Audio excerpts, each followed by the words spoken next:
मंडल का जवाब कमंडल से। यह नारा कभी 1990 के दशक में जाति आधारित राजनीति के खिलाफ बीजेपी के उग्र विरोध को परिभाषित करता था।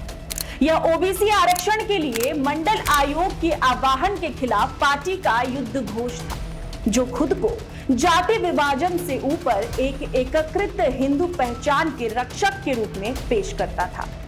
उसी बीजेपी के नेतृत्व वाली केंद्र सरकार ने अब आगामी जनगणना के साथ जाति जनगणना करवाने का ऐलान किया है। पूरी खबर हम आपको बताएंगे, लेकिन उससे पहले स्वागत है आपका G24 के डिजिटल प्लेटफॉर्म में और मैं हूं आपके साथ ऋषु चौधरी। एक ऐसी पार्टी के लिए जो कभी जाति के आंकड़ों को राष्ट्रीय एकता के लिए खतरा मानती थी, यह कदम एक सोची समझी राजनीतिक उलटफेर को दर्शाता है। गौरतलब है कि कुछ महीने बाद जाति के नजरिए से बेहद संवेदनशील राज्य बिहार में विधानसभा चुनाव होने वाला है। उम्मीद के मुताबिक विपक्ष ने तुरंत इस पर हमला बोल दिया। देश में जाति जनगणना की मांग सबसे पहले उठाने वाले राहुल गांधी ने दोहराया है कि यह कांग्रेस की लंबे वक्त से की गई प्रतिबद्धता थी। उन्होंने कहा, हमने संसद में कहा था कि हम जाति जनगणना करवा कर रहेंगे। हमने आरक्षण की 50% सीमा को हटाने के लिए भी प्रतिबद्धता जताई थी। तो वहीं भोजपुरी अभिनेता और दिल्ली से बीजेपी सांसद मनोज तिवारी ने आज एक के बाद एक कई बड़े राजनीतिक बयान दिए। चिराग पासवान से लेकर जातिगत गणना और पवन सिंह के सियासी भविष्य तक मनोज तिवारी ने खुलकर अपनी बात रखी। आइए सुनाते हैं उन्होंने क्या कुछ कहा। वोट लेने के लिए खाली स्टेटमेंट देंगे तब तक बिहार का भला नहीं होगा। अब एनडीए सरकार में बिहार सज रहा है, आगे बढ़ रहा है। चिराग पासवान का कहना है कि विधानसभा चुनाव लड़ेंगे और बिहार में मुख्य भूमिका निभाएंगे। उनके सांसद हैं अरुण भारती, उनका भी कहना है कि हम लोग चाहते हैं चिराग पासवान विधानसभा चुनाव लड़े बिहार में। भाई वो उनकी पार्टी का निर्णय है, एनडीए के वो बहुत महत्वपूर्ण घटक है। बाकी उनकी जो इच्छा होगी, वो भी कैबिनेट मंत्री है, बाकी आगे उनकी जो इच्छा होगी उनकी पार्टी की इच्छा है। हमारे फोरम पे जब आएगा एनडीए के साथ तो हम लोग उनका जो निर्णय होगा उसको स्वीकार करें। लगातार महागठबंधन के लोग कह रहे हैं नीतीश कुमार को लेके कि उनको साइडलाइन कर दिया जाएगा आने वाले चुनाव में बीजेपी के जरिए से। एक बार चुनाव हो जाए फिर। देखिए, नीतीश कुमार जी ना तो कभी साइडलाइन थे और ना तो कोई शक्ति उनको साइडलाइन कर सकती। निशांत को लेकर सवाल उठा रहा है नीतीश कुमार के बेटे हैं, लोग कह रहे हैं निशांत को राजनीतिक में आना चाहिए और बिहार का कमान संभालना चाहिए। ये जेडीयू का मैटर है।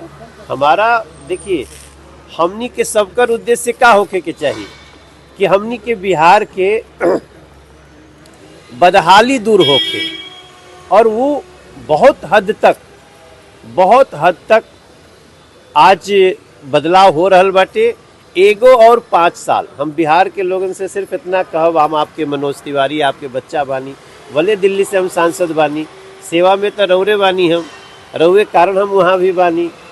हम आप लोग से सबसे प्रार्थना करो बिहार से एक बार फिर एनडीए सरकार। सर, बिहार में एक सर्वे होता है जिसमें लोकप्रिय मुख्यमंत्री के रूप में तेजस्वी यादव नंबर 1 पे आ गए हैं। भाई अब तेजस्वी यादव जी के कब मौका नहीं खे मिलल। उनका पिताजी के, वहाँ के पिताजी तभी तनी सा स्वस्थ बानी, जल्दी स्वस्थ हो जाई, हम ओकरा खातिर हमहू भगवती से प्रार्थना करब।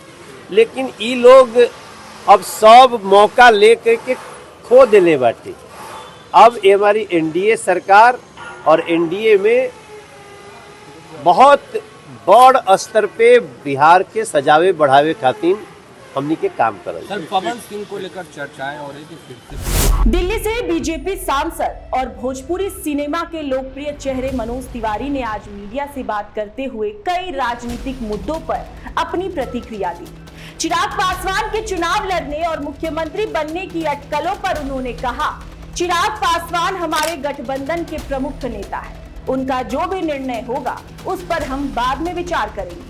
जातिगत गणना पर केंद्र सरकार को श्रेय मिलने के सवाल पर मनोज तिवारी ने विपक्ष पर निशाना साधा। तेजस्वी यादव और राहुल गांधी पहले जातिगत गणना क्यों नहीं कराए? नरेंद्र मोदी जी जनता की भावना का सम्मान करते हैं और इसी भावना के तहत केंद्र सरकार ने सर्वे का आदेश दिया। वहीं भोजपुरी अभिनेता पवन सिंह के भाजपा में शामिल होने पर और चुनाव लड़ने की अटकलों पर कहा, थोड़ा इंतजार कीजिए, समय आने पर सब पता चल जाएगा। राजद द्वारा यह कहे जाने पर कि विधानसभा चुनाव के बाद बीजेपी नीतीश कुमार को साइडलाइन कर देगी, मनोज तिवारी ने दो टूक जवाब दिया। उन्होंने कहा किसी की हैसियत नहीं है कि नीतीश कुमार को साइडलाइन कर सके। महागठबंधन की लगातार हो रही बैठकों पर तंज कसते हुए कहा, ठीक है बैठक करते रहिए, लेकिन उनकी नीयत बिहार को सजाने और संवारने की नहीं है। अगर किसी का लक्ष्य बिहार का विकास है तो वह एनडीए गठबंधन है। आज बिहार सज भी रहा है और संवर भी रहा है। उन्होंने पूर्व मुख्यमंत्री लालू प्रसाद यादव के स्वास्थ्य पर भी चिंता जताई। उन्होंने कहा कि हम भगवती से प्रार्थना करते हैं कि लालू प्रसाद यादव जी स्वस्थ होकर जल्द लौटे। बीजेपी ने जिस बात की कभी निंदा की थी उसे अपनाकर बीजेपी सिर्फ नीतिगत बदलाव नहीं कर रही है, बल्कि एक सियासी दांव खेल रही है। अब सवाल यह है कि क्या वह सत्ता में आने वाले आधार को खत्म किए बिना अपने सामाजिक गठबंधन का विस्तार कर सकती है। क्या रिएक्शन है आपका इस खबर को सुनने के बाद, हमें कमेंट सेक्शन में जरूर बताइएगा। अभी के लिए बस इतना ही। देश और दुनिया से जुड़ी ऐसे ही तमाम खबरों को जानने के लिए आप बने रहिए हमारे साथ और देखते रहिए G24 का डिजिटल प्लेटफॉर्म।